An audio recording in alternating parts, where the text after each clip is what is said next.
Based on caloric value and ignition temperature, there is a one problem given in your book, that there two fuels are given, fuel A and fuel B. Fuel A has calorific value 55 kilojoule per gram and whose ignition temperature is 20 degrees Celsius, whereas fuel B has calorific value of 50 kilojoule per gram and its ignition temperature is 80 degrees Celsius. We have to tell that which fuel is better, A or B.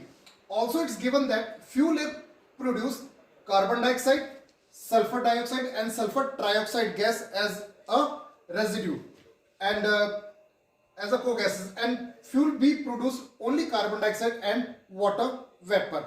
So we can see from this one that calorific value of A is more and calorific value of B is less. But please remember, ignition temperature of A is 20 degrees Celsius, which is very low.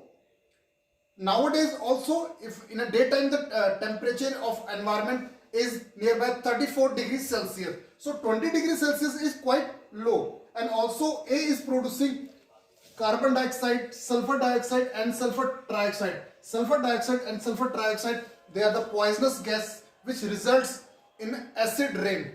So, and for fuel B, 80 degrees Celsius, its ignition temperature which is neither too low nor too high. So we can say that fuel B is better than A. Now, you people have to do assignments from your Lakshmi Singh Manjit code given on the page number 121 to 123.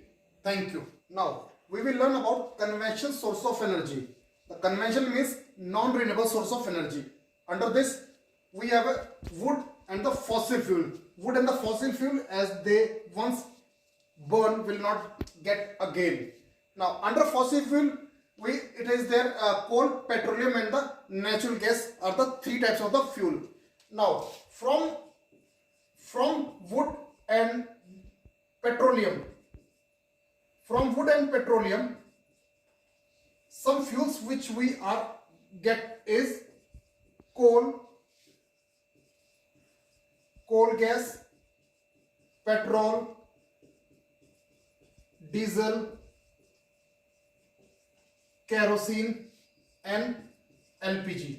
So these are the fuels which we get from wood and petroleum.